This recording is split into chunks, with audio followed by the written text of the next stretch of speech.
Good day. Recently, we had the honor of sitting down and talking to Shelby County Schools Superintendent Dr. Lewis Brooks. Please enjoy part one of this two-part interview.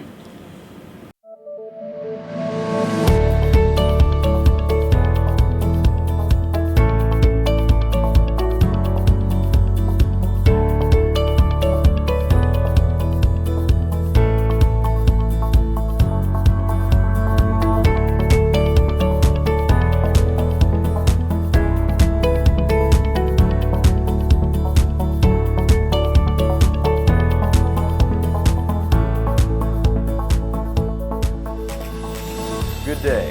I'm Ryan Hall. Welcome to the studio here at Oak Mountain Media. It is my honor to sit down with someone today whom without, we wouldn't be where we are. With 28 years of education under his belt, he is unifying Shelby County Schools boldly and is a friend to all.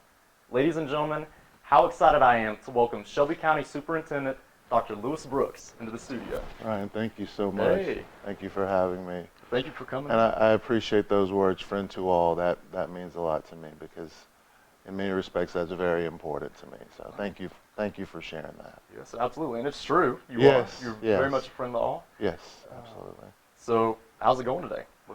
It's going well. My mornings always start out pretty interesting.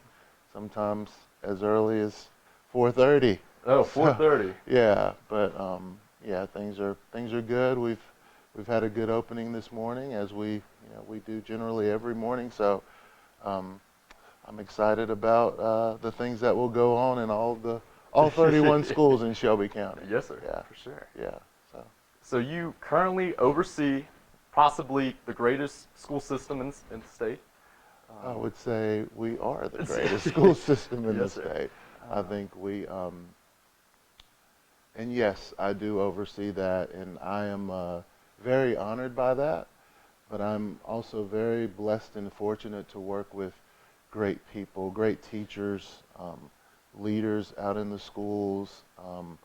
We have, I think one of the things that means a lot is that we have just a great tradition of excellence. Right. And I think we're constantly looking for ways that we can be better, because ultimately we want to make sure we're doing the right things for you guys as students. So yes, sir.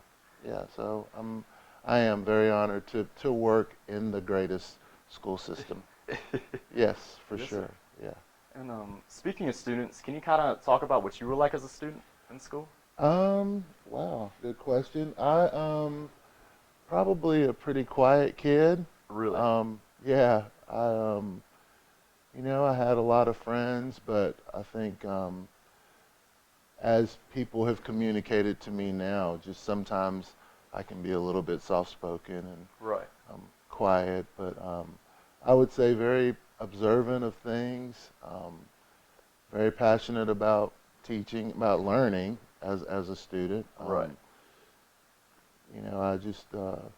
I think I enjoyed school, but again, just a quiet guy. Believe it or not, I never went to a prom. Really? I never went to a prom.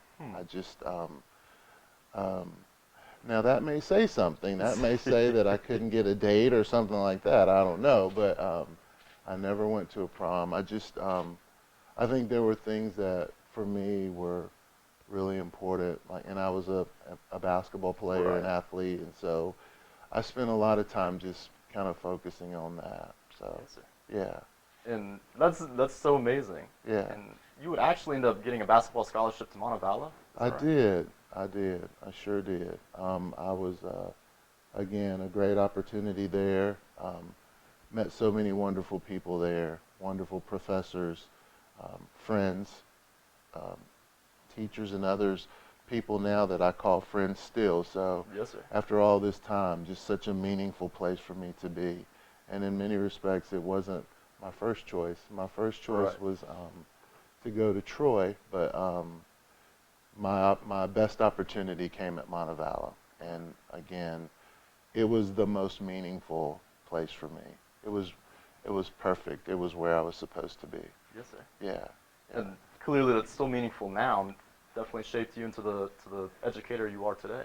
It has, and I think, one of the things I've learned is that you, when you've been given a great opportunity, you try to give that opportunity back. So I've served on the National Alumni Board there. I've Okay. done a great deal of fundraising for them, for scholarships, because again, I think it's when you have a great experience, you want to pay that forward, and you want to create experiences for others. And so For sure. I really enjoy and have enjoyed those opportunities as well. Yes, sir. So yeah, That's truly amazing.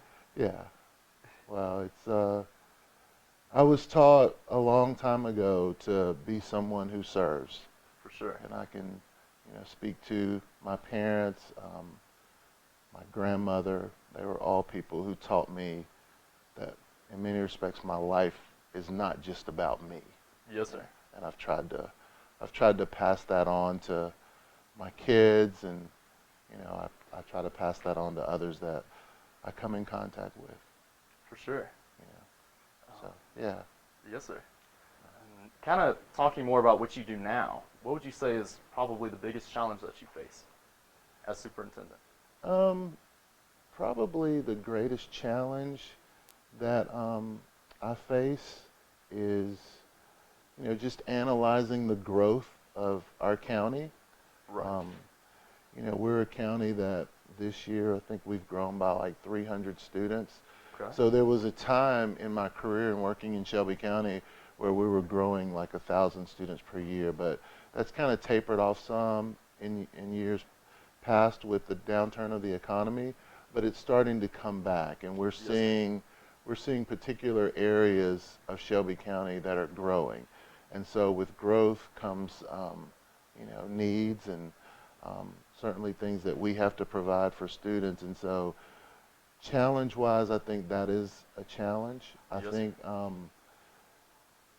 the opportunities to reinvent ourselves from an instructional standpoint, we're constantly doing that and analyzing the needs of our students. And so, again, probably there are a couple of challenges along the way all the time, Yes, sir. but the idea is to take them head on and have great people around you that have great ideas that help support the things that you're trying to do. So while it is a great challenge, there's a lot of reward as well. Yes, sir. So, and you guys are, in many respects, the reward.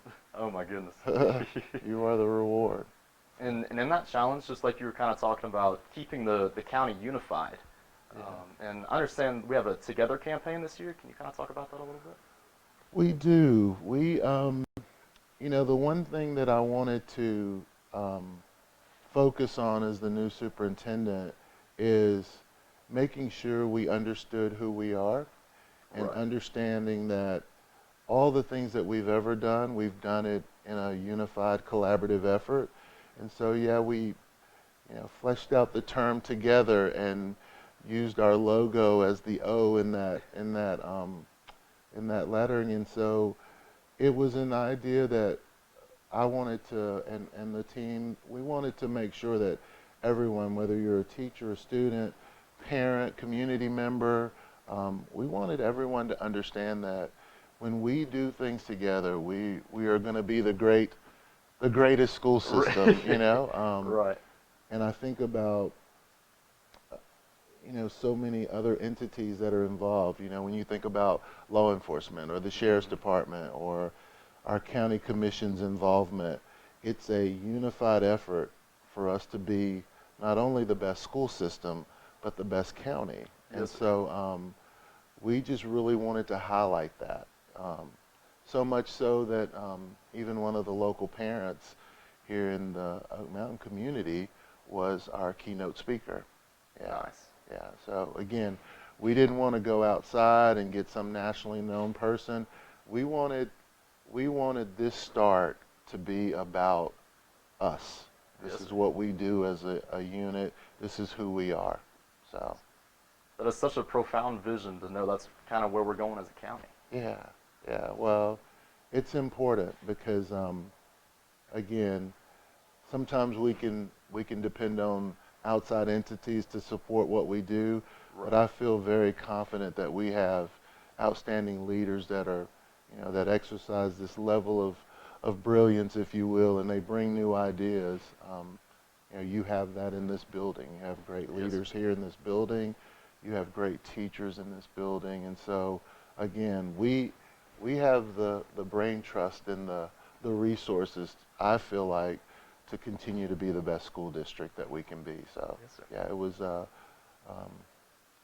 I appreciate you saying profound, and again, it was an idea that I felt like would just work for us. Right. So, and it was very rewarding to see the people and how they're so unified. So our faculties and all. So it's like, while we may be separated by distance, we're really just, you know, we're all close together. we are, we really are, and I think it's interesting to note that when great things go on here, we can bring teachers to show them from other schools the great things are going on, and teachers from here can go to other schools and see great things going on. And there's this dialogue about things that work well in buildings and what we do to make teaching and learning better for all of our students. And so when that becomes pervasive across the school district as large as ours, it speaks volumes to, you know, people and what's really important. And that's, as the leader of that, is very rewarding. Yes, sir. Yeah. And even to have that, not just on the board level, but as like students and as teachers, like from top down. That's for sure. You're one of those people. You're one of those people. So. Thank you for watching. Please check back next week for part 2.